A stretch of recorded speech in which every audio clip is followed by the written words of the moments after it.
रमजानुल मुबारक में खारजियों के 3 आदमी उठे। इन तीनों ने यह फैसला किया कि हम इसी रमजानुल मुबारक में इस्लाम के इन 3 जर्नलों को शहीद कर देंगे।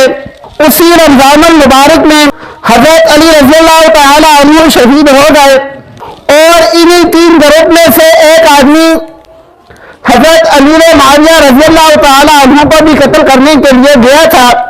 यहाँ पर एक बात अफसोस से कहनी पड़ती है कि दुश्मन ये बात समझता था कि अली रज़ियल्लाहु तआला अन्हु और हजरत अमीर मुआविया रज़ियल्लाहु तआला अन्हु दोनों दीने इस्लाम के लिए लड़ रहे हैं, लिहाजा दोनों को ख़त्म किया जाए। और आज का मुसलमान तारीख को पढ़कर यह कहता है कि हजरत अमीर मुआविया रज़ियल्लाहु तआला अन्हु ऐसे थे।